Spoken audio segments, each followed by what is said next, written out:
श्रावस्ती ही नगरी जी आहे भगवान बुद्धाच्या जीवन काळामध्ये फार महत्वपूर्ण ठरलेली आहे.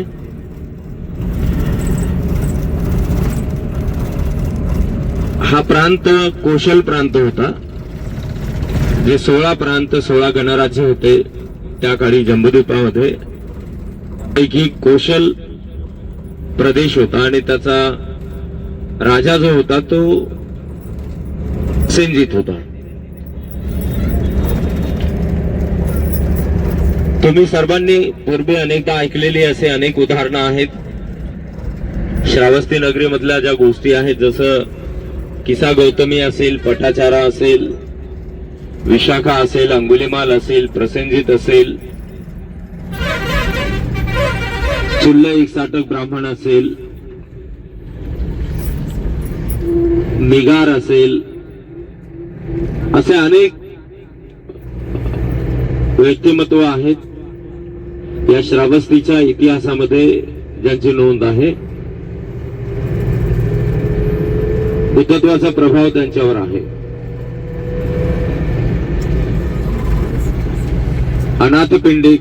अनाथपिंडिकाचा फार मोठा प्रभाव आजही बौद्ध अनुयायांच्या मध्ये आपल्याला दिसून येतो.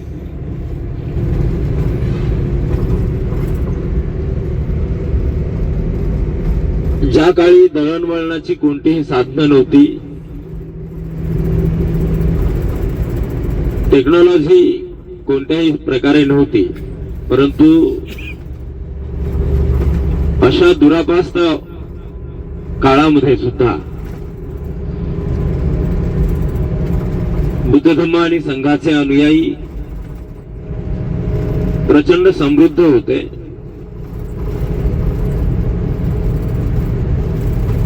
बुद्धत्वाचा तो प्रभाव होता, धम्माचा आणि संघाचा तो प्रभाव होता. अंगुलीमालाच्या त्या जागेकडे तुम्ही गेलात जिथे एक स्मारक उभं केलेलं आहे. जे बुद्ध महान आहेत, बुद्ध श्रेष्ठ आहेत,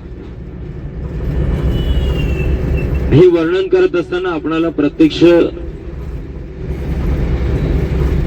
इथे आल्यानंतर तो अनुभव होतो की कसे बुद्ध महान कसे. कल्पनेच्या पलीकडे असणाऱ्या त्या गोष्टी आहेत.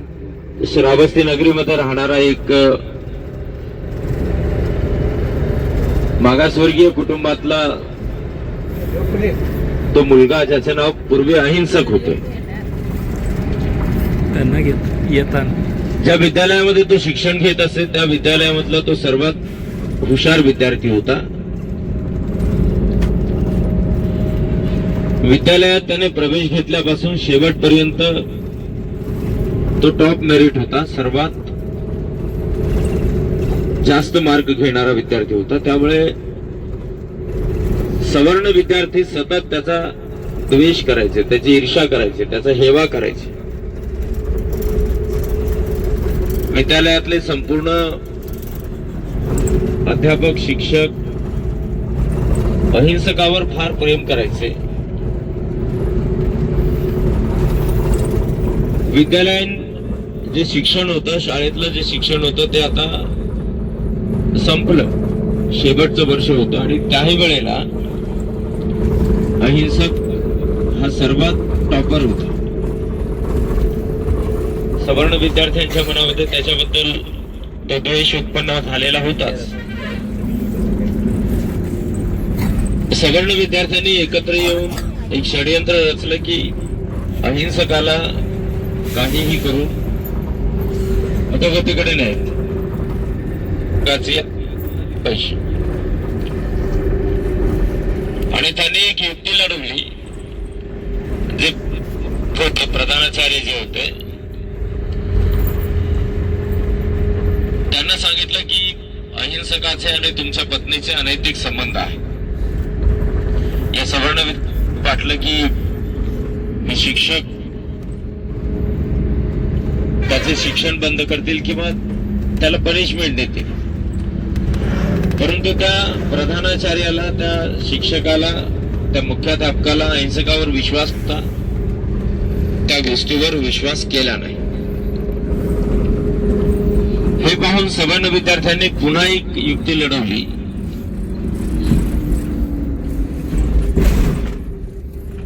सवर्ण विद्यार्थ्यांनी एकत्र येऊन त्यांच्या पालकांना एकत्र करून त्या प्रधानाचार्यावर, त्या मुख्याध्यापकावर दबाव आणला की अहिंसकाकडून तुम्ही गुरुदक्षिणा घेतली पाहिजे आणि आम्ही जे सांगेल ती गुरुदक्षिणा तुम्ही अहिंसकाला ती मागणी केली पाहिजे. दबावात येऊन प्रधानाचार्याने अहिंसकाला त्यांच्या सांगण्यानुसार गुरुदक्षिणा सांगितली की 1000 लोकांची बोटे कापून ती मला आणून दे, ही तुझी गुरुदक्षिणा असेल. अहिंसकाने फार त्यावर विचार केला. जेवढा विश्वास शिक्षकांचा त्याच्यावर होता तेवढा विश्वास अहिंसकाचा शिक्षकांवर होता. परंतु अहिंसकाच्या हे लक्षात आलं की दबावात येऊन प्रधानाचार्याने आपणाला अशा प्रकारचं ही गुरुदक्षिणा मागितलेली आहे आणि अहिंसकाने त्याला होकार दिला. हातामध्ये तलवार घेऊन हा अहिंसक घराबाहेर पडला. कौशल प्रांतामध्ये त्याची दहशत पसरली. तो लोकांना पकडून त्यांचा खून करत असे, त्यांची बोटे कापत असे, कोणाची बोटे कापून त्यांना सोडून देत असे.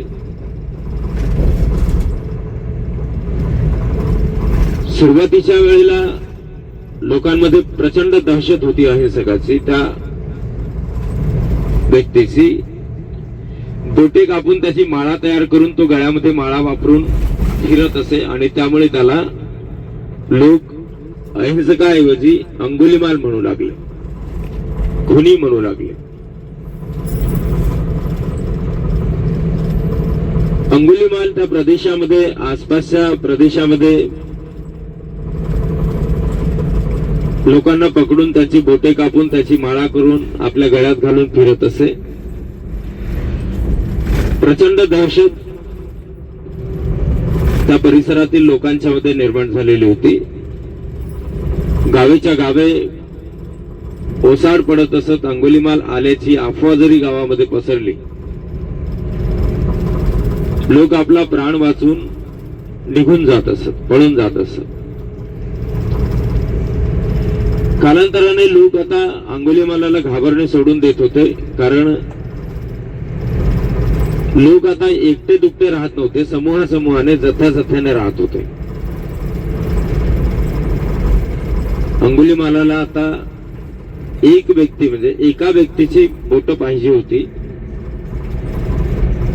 999 लोकांच्या बोटांची माळ त्याच्या गळ्यात होती.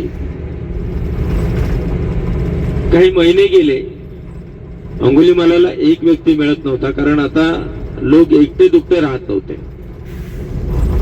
त्यामुळे तोही काहीसा भयभीत झालेला होता. शेवटी त्याने असा विचार केला की चला आता एक व्यक्ती आपल्याला मिळत नाही तर आपण आपल्या आईचा खून करू, आईची बोटे कापून घेऊ. आई तर आपणाला नकार देणार नाही.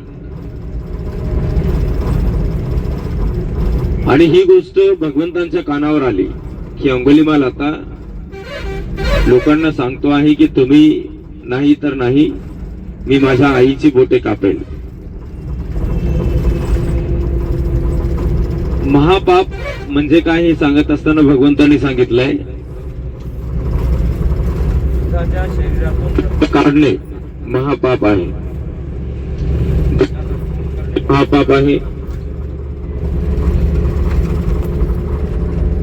माता पित्यांच्या शरीरातून रक्त काढणे महापाप आहे. त्यांचा खून करणे महापाप आहे. आपले आचार्य, उपाध्याय, गुरु यांच्या शरीरातून खून काढणे, रक्त काढणे, त्यांचा खून करणे महापाप आहे. आणि अंगुलीमाल हे महापाप करण्यासाठी आता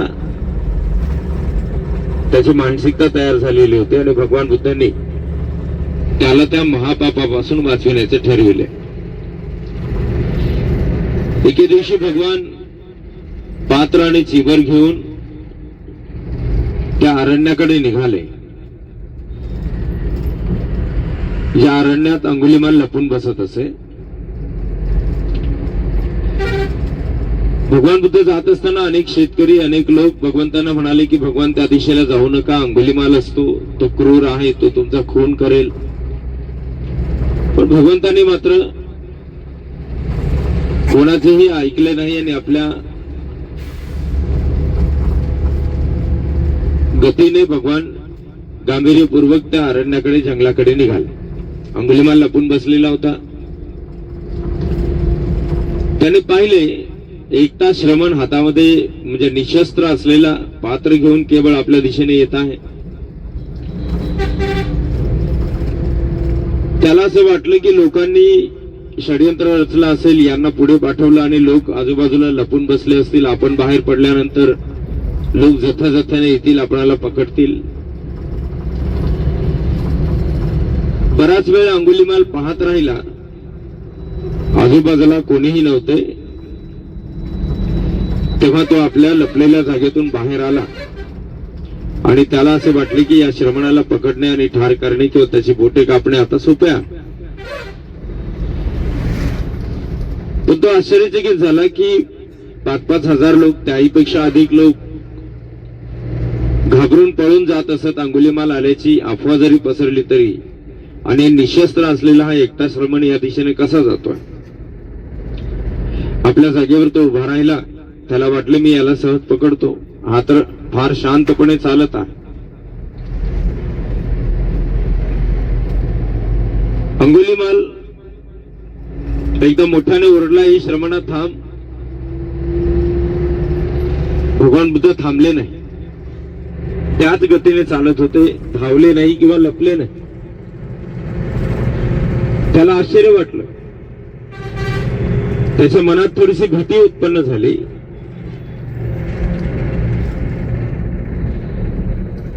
त्याला वाटत होतं मी पळत आहे, परंतु तो पळत नव्हता. पळण्याच्या, धावण्याच्या पोझिशन मध्ये उभा होता. मी सहज या श्रमणाला पकडू शकतो असे त्याला वाटत होते. त्याच्या मनात तो भास होता. काही वेळ तो पुन्हा शांत होता, भयभीत झालेला होता. काही वेळानंतर दुसऱ्यांदा त्याने आरोळी ठोकली, ए श्रमणा थांब. आणि त्याही वेळेला भगवान बुद्ध थांबले नाही. त्याच गतीने चालत होते, शांतपणे चालत होते. अंगुलीमाल अधिकच भयभीत झाला. त्याच्या शरीरामध्ये थरकाप सुटला. त्याला भीती वाटत होती की हे कसे असू शकेल. एवढ्या मोठ्या संख्येने हजारो लोक आपल्याला घाबरून पळतात आणि हा निशस्त्र एकटा श्रमण तो आरोळी ठोकल्यानंतर सुद्धा घाबरत नाही किंवा थांबत नाही. हळूहळू त्याच्या शरीरामध्ये त्याच्यामध्ये जे बळ होते, हिंसा करण्याची त्याची वृत्ती होती, ते बळ क्षीण होऊ लागले. तो भयभीत झाला. त्याच्यामध्ये थरकाप सुटला. काही वेळानंतर पुन्हा तिसऱ्यांदा त्याने तीच आरोळी ठोकली, ए श्रमणा थांब. भगवान बुद्ध थांबले नाही. त्याच गतीने शांतपणे एका पावलाला जोडून दुसरे पाऊल टाकत टाकत भगवान बुद्ध पुढे चालत होते. अंगुलीमालाकडे वळून न पाहताही भगवान बुद्ध म्हणाले की अरे मी स्थिर आहे, तू धावत आहेस. आणि जी काही शक्ती, जे काही बळ त्याच्यामध्ये होते ते संपूर्ण क्षीण झाले. तो घाबरला, अधिकच घाबरला. त्याने स्वतःकडे पाहिले तर तो एकाच जागेवर उभा होता आणि भगवान चालत होते. तरी भगवान म्हणत आहेत की मी स्थिर आहे आणि तू धावत आहेस. अशा भयभीत अवस्थेत तो कसा बसा धावत पळत भगवंताच्या समोर आला. तथागतांचे दैदिप्यमान रूप पाहून तो प्रभावित झालाच. त्याला कळेना की आता काय केले पाहिजे, परंतु त्याच्या समोर उद्दिष्ट होते की ह्याची बोटे कापणे.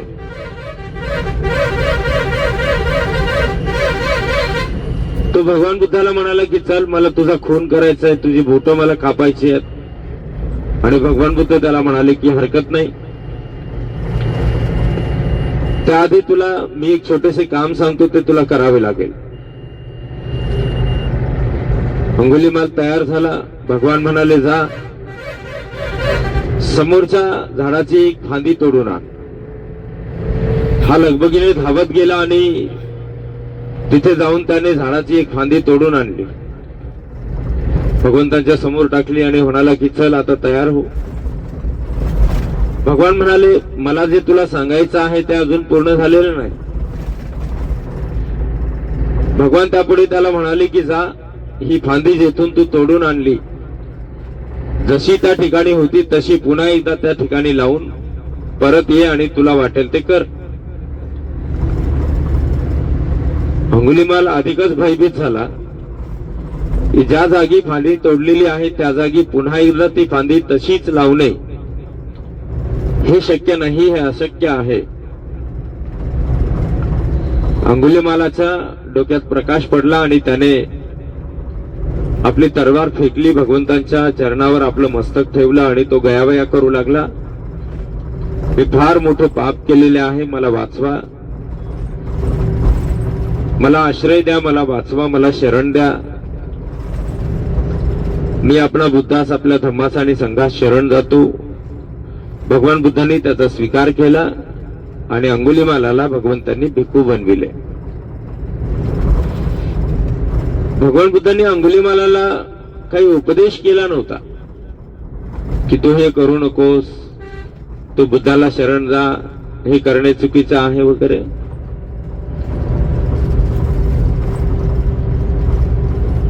बुद्धत्वामध्ये ही जी श्रेष्ठता आहे, ज्यांना आपण सर्वज्ञ मानतो, समोर असलेला व्यक्ती आणि समोर असलेला प्रसंग पाहून भगवान बुद्ध त्याला कळेल, सहजपणे तो आत्मसात करू शकेल अशा शब्दात त्याला उपदेश करायचे. अंगुलीमाल भिक्खू बनला. जेतवना तो भगवंतांच्या सोबत राहत होता.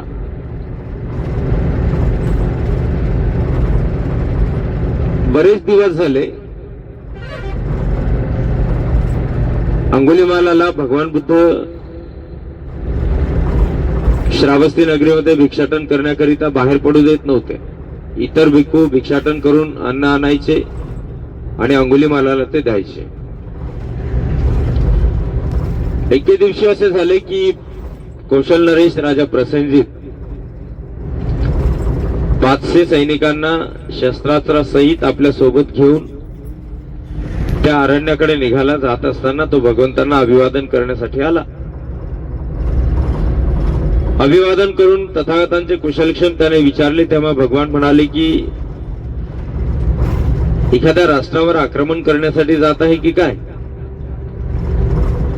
कौशल नरेश प्रसेन म्हणाला की भगवान, असे काही नाही, हिंसा करणे मला मान्य नाही.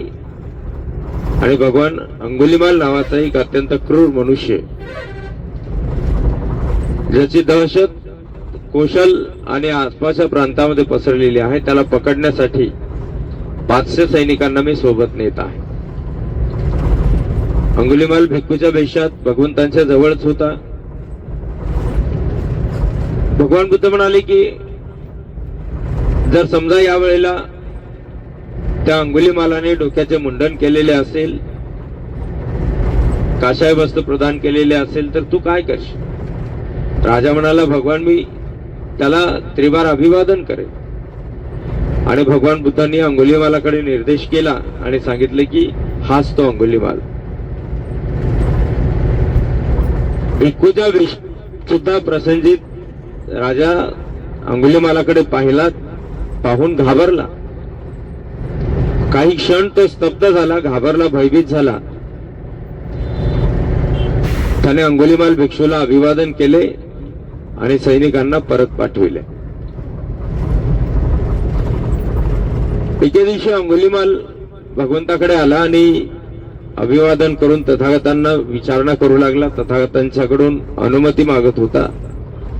भगवान, अनुमती द्या, श्रावस्ती नगरीमध्ये भिक्षाटन करण्याकरिता जाण्याची भगवान अनुमती द्या.